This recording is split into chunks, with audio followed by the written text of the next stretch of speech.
श्रावणामध्ये रविवारी आदित्य रानूबाईचं व्रत करतात. श्रावणातल्या रविवारी ऐकण्यासाठी म्हणून आदित्य रानूबाईची कथा सांगणार आहे. तर ही कथा तुम्ही संपूर्ण ऐका. आदित्य रानूबाई तुमची कहाणी. 8 पाट नगर होते. त्यात आपला एक ब्राह्मण राहत होता. तो नित्य फुलं, दुर्वा, समिधा आणण्यासाठी रानात जात असे. तिथे देवकन्या, नागकन्या वसा वसत. काय ग बायांनो, कसला वसा वसता? तो मला सांगा, असं ब्राह्मणानं विचारलं. तुला रे वसा कशाला हवा? उतशील मातशील, घेतला वसा टाकून देशील.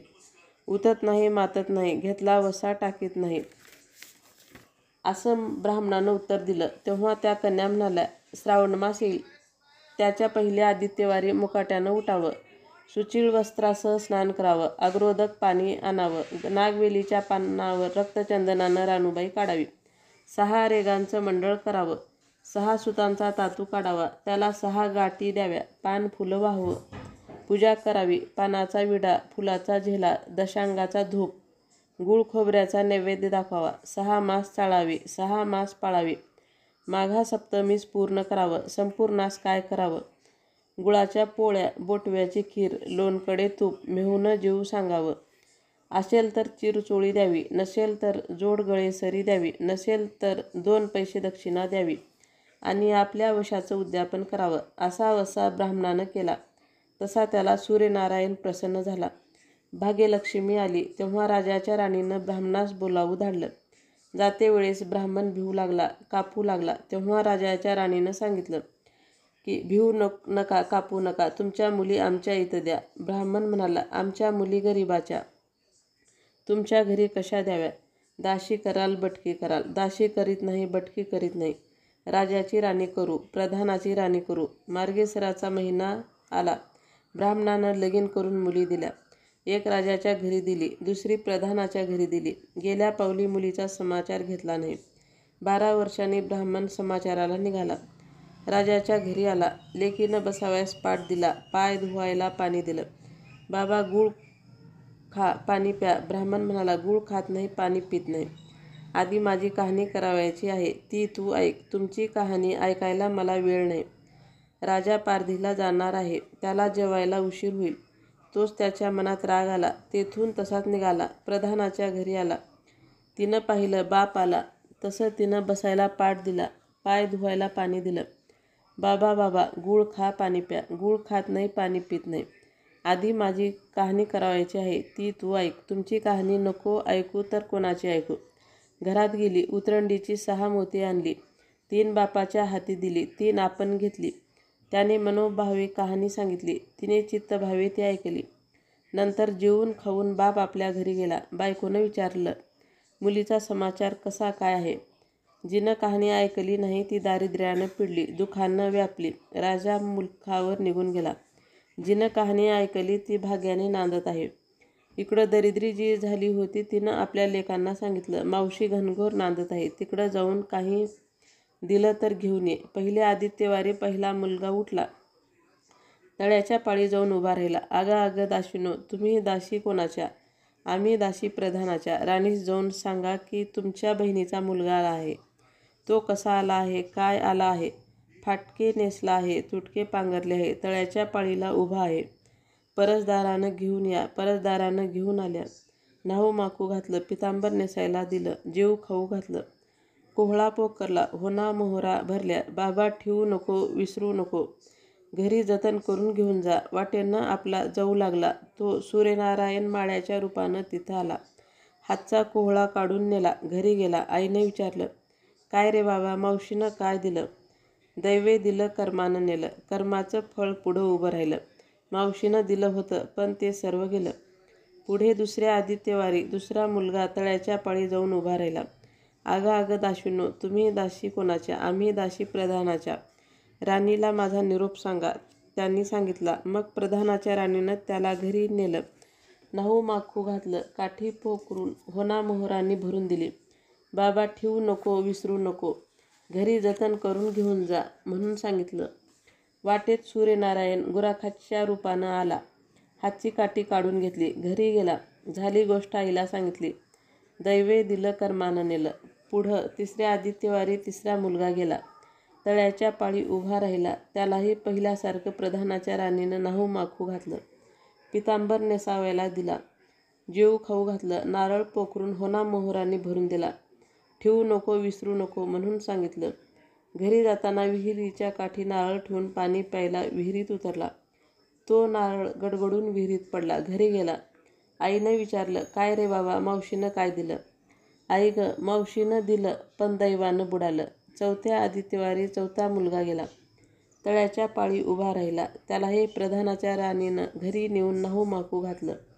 पितांबर नेसावयास दिला. जेवू खाऊ घातलं. त्याला दह्याची शिदोरी होना मोहरा घालून बरोबर दिली. सूर्यनारायण घारीच्या रूपानं आला. हातची शिदोरी घेऊन गेला. घरी गेला. आईनं विचारलं, काय रे बाबा, मावशीनं काय दिलं? आई ग, मावशीनं दिलं, पण दैवानं ते सारं नेलं. पाचवे आदित्यवारी आपण उठली. तळ्याच्या पाळी उभी राहिली.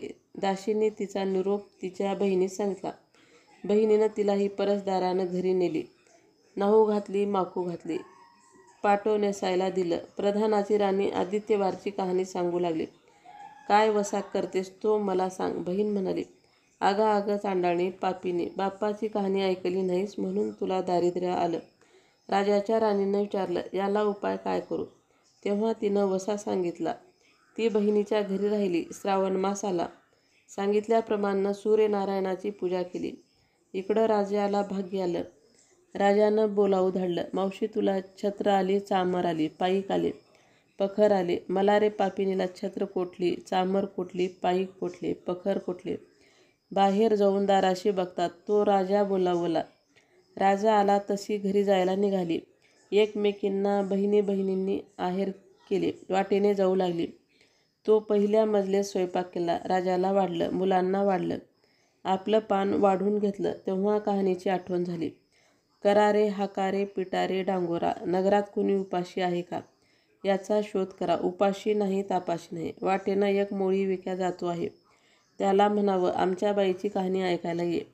तुझ्या बाईची कहाणी ऐकून मला काय फळ, माझं पोट भरलं पाहिजे, असं म्हणून तो राणीकडं आला. तशी 6 मोती राणीनं घेऊन त्याला 3 दिली आणि 3 आपल्या हातात ठेवली. मनोभावे कहाणी सांगितली. चित्तभावे त्याने ऐकली. त्याची लाकडाची मोळी होती, ती सोन्याची झाली. तो म्हणाला, कहाणी ऐकल्याचं एवढं फळ, मग वसा घेतल्याचं काय फळ? काय वसा आहे तो मला सांगा. तुला रे वसा कशाला हवा? उतशील मातशील, घेतला वसा टाकून देशील. उतत नाही, मातत नाही, घेतला वसा टाकीत नाही. तेव्हा वसा सांगितला. पुढं दुसऱ्या मजलेस गेली. स्वयंपाक केला. राजाला वाढलं, मुलांना वाढलं. आपलं पान वाढून घेतलं. तेव्हा कहाणीची आठवण झाली. करारे, हाकारे, पिटारे, डांगोरा, नगरात कोणी उपाशी आहे का, याचा शोध करा. उपाशी नाही, तापाशी नाही. माळ्याचा मळा पिकत नाही, विहिरीला पाणी लागत नाही. असा एक माळी चिंतेनं बसला आहे. त्याला हाक मारली, आमच्या बाईची कहाणी ऐक. तो राणीनं 6 मोती घेऊन 3 आपल्या हाती घेतली, 3 माळ्याला दिली. राणीनं कहाणी मनोभावी सांगितली. ती माळ्याने चित्तभावाने ऐकली. माळ्याचा मळा पिकू लागला. विहिरीला पाणी लागला. तो म्हणाला, बाई, कहाणी ऐकल्याचं एवढं फळ, तर वसा घेतल्याचं काय फळ? काय वसा असेल तो मला सांगा. राणीनं त्याला वसा सांगितला.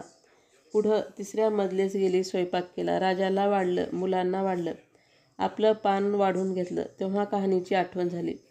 करारे, हाकारे, पिटारे, डांगोरा, नगरात कोणी उपाशी आहे का, याचा शोध करा.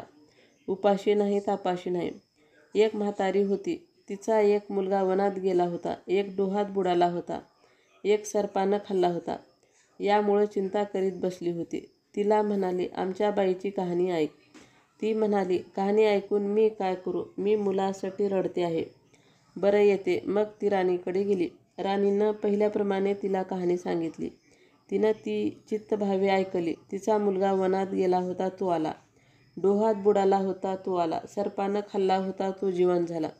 ती म्हणाली, बाई, कहाणी ऐकल्याचं एवढं फळ, तर वसा घेतल्याचं काय फळ? काय वसा आहे तो मला सांगा. मग राणीनं तिला वसा सांगितला. पुढे चौथे मजलेस गेली. स्वयंपाक केला. राजाला वाढलं, मुलांना वाढलं. आपलं पान वाढून घेतलं. इतक्यात तिला कहाणीची आठवण झाली. करारे, हाकारे, पिटारे, डांगोरा, नगरात कोणी उपाशी आहे का, याचा शोध करा. उपाशी नाही तापाशी नाही, पण एक काना डोळा मासाचा गोळा, हात नाही पाय नाही असा एक मनुष्य रस्त्यामध्ये होता. त्याच्या अंगावर तांब्याभर पाणी ओतलं. पालथा होता तो उताना केला. 6 मोती होती. 3 मोती त्याच्या बिंबीवर ठेवली. 3 मोती आपण हाती घेतली. राणीनं मनोभावे कहाणी सांगितली. ती त्यानं ऐकली.